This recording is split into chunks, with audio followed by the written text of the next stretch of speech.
Hey guys, losing your job can be terrifying and full of unknowns. As someone who's been there myself, I know how stressful it can be. In this video, I'm going to discuss 3 options or opportunities to help you get back on your feet. My name is Ty Palmer. My mission is to help 1,000 people land their dream job while also making their careers recession-proof. I've been headhunted by these companies with no prior work experience or fancy degree. I've mastered these skills through trial and error over the course of a decade, but I'm here to lay them all out for you for free without any upsell or paywall at the end. All that I ask is that you click that like button and comment below with your thoughts. The first option you have is to get back on the horse. Go out and find a new job. The first place you should start is LinkedIn. If you don't have a LinkedIn account, I strongly advise creating one. It's where most recruiters go these days to find candidates for high-paying jobs. So if you're not on the platform, you're not in the running. After you've created your LinkedIn profile, I would start by updating your LinkedIn job status. You can find this option on your LinkedIn homepage underneath your profile picture. You can select a status that shows you're open to work.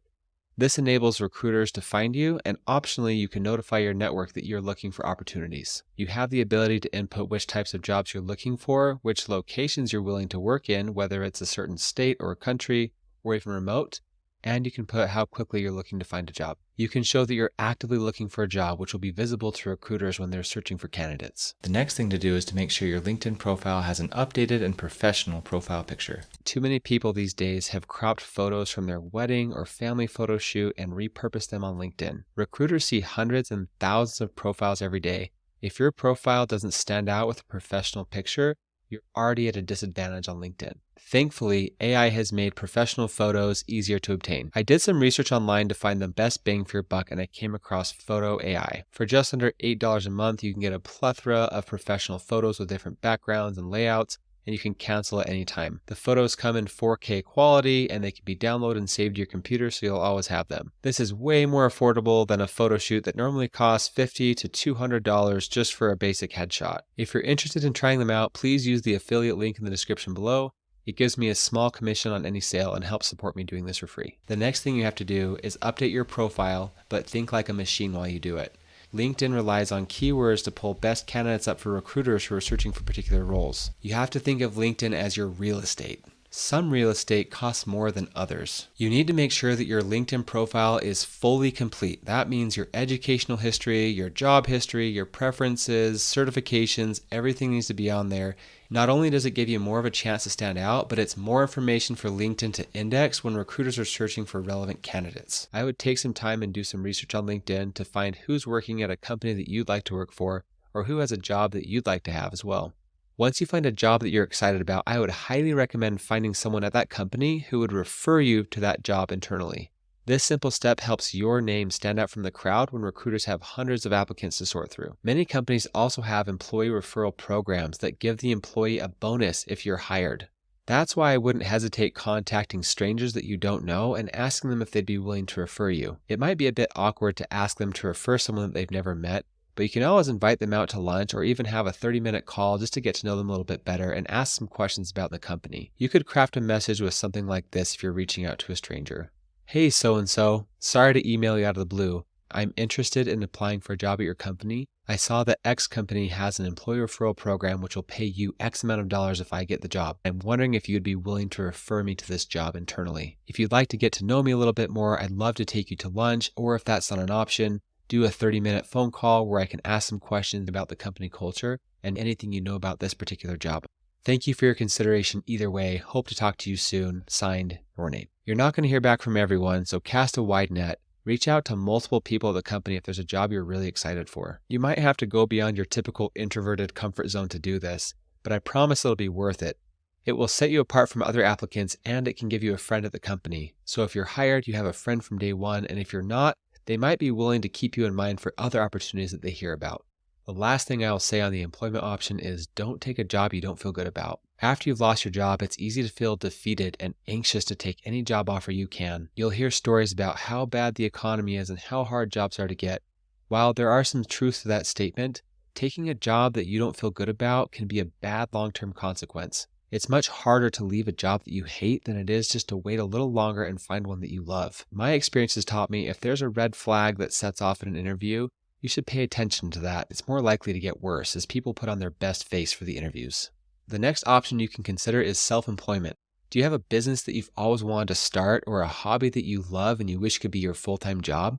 Maybe you're a freelancer that has some awesome skills and you just want to do what you're good at remotely and on your own terms and schedule. Being your own boss comes with a lot of pros and cons. If you're someone that doesn't need a lot of direction from a boss or superior, you should strongly consider this option if you're unemployed. You don't have to have a full business plan. You don't even have to have an idea currently to start your own business. If you have an idea of something you've always wanted to start, great, but put a pin in it.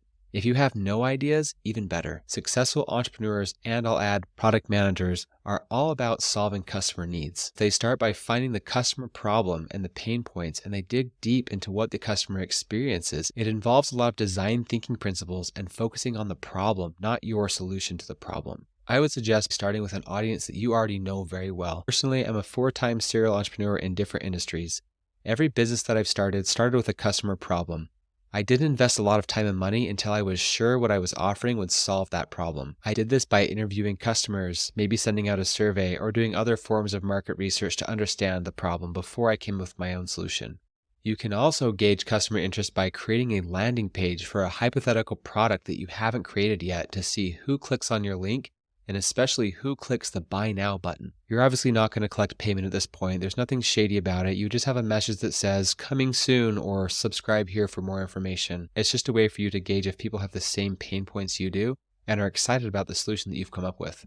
When I consult with people about what business to start, I always ask about what audience do they know. Do they know a lot of people from a particular niche or background, or do they have a lot of contacts with a certain hobby that they pursue? Someone might have a lot of experience in the software industry for a project management software. They might have some contacts and people in this industry where they could survey and ask a bunch of questions to find the pain points of the current software that they're using. Or if someone does a hobby like drone racing, you might have a lot of connections in this space and have a similar pain point or frustration with the type of hardware that you use. You might discover that the battery life on these particular drones are terrible, or that the propellers that you use break too often. Whatever it is that it may be, focus on the problem before you start creating a solution. You don't have to have a bunch of money to start this. It can be done for under $100. In fact, having a mailing list or a landing page with some traffic, or even a market research survey that has a lot of responses is a great way to show investors that there's demand for the service that you're offering. I bootstrapped all 4 companies and I never invested a lot of money until I was sure that my solution validated the actual problem the customers were facing. If you want to learn more about how I did this, please comment below and let me know, as I'm considering doing some content on the subject. You can also subscribe and watch some of my other videos, as I've covered this a little bit in some of the others as well. The last option for you to consider is self-discovery. Being let go from a job can hurt. It can take a toll on your mental health and stress the relationships at home. You might want to take a couple of months off just to relax, connect with your loved ones, and maybe even take a trip you've always wanted to go on. The first thing you can do in your self-discovery phase is learn. One way you can do this is by reading books. I recommend The 4-Hour Workweek and Atomic Habits. I'd also love any of your recommendations for self-help books that you've really enjoyed. Comment below if you have any. The next thing you consider might seem a little bit radical, but it's downsizing. I don't mean downsizing like your kids are out of the house and you're looking to move into a condo. What I mean is living on less than you need or below your means. This frees up some time and money for you to sustain yourself a little bit longer before you go back to the employment world. You could consider something like house swapping. There's a company called Home Exchange where you can actually swap houses with someone else in the world for a predetermined amount of time without having to pay hotel fees. Sometimes cars are included in that as well, so you don't have to pay for a lot of transportation. If you want more information, I have a link in the description below on how that works. Another downsizing option would be living in an RV. There might be a mixed reaction on this, but personally it's something I've done and I fell in love with. Living in an RV can be surprisingly affordable and stress-free. My family and I traveled in an RV around the country for a few months, and it was one of the best experiences of my life. We saw a bunch of new places, made some new friends, and have a lot of great memories from that trip. One of the things we noticed was how easy it is to live with less. Having a small motorhome to live in was just so simple and stress-free. There was something about coming back home to a house with more stuff and rooms and maintenance that just added a bunch of stress to our lives. It's a little hard to explain, but it was really eye-opening. We bought an old motorhome that had been maintained fairly well but needed some renovation. We spent some time painting and decorating it to make it feel like home, and when we sold, we actually doubled our money. If you have a house or an apartment, you can also consider renting that out when you go on an RV trip like this to supplement your income. If you're considering living in an RV but you don't know where to start, or even if you're experienced, I highly recommend the RV Life app. It provides all the essential knowledge and tools you need to maintain an RV life. If you're interested, you can check out the link in the description below. I hope those 3 options gave you some food for thought, if nothing else. Comment down below with your thoughts and reactions. I'd love to hear from you. Also, I put a link to my personal website in the description below where there are more free resources to help you land your dream job. I'm also offering a free 30-minute coaching session to discuss any of your job or entrepreneurial related needs. You might also want to check out some of my other videos, especially if you're looking for a job as a product manager or an entrepreneur. Thanks for your support, and I'll see you next time.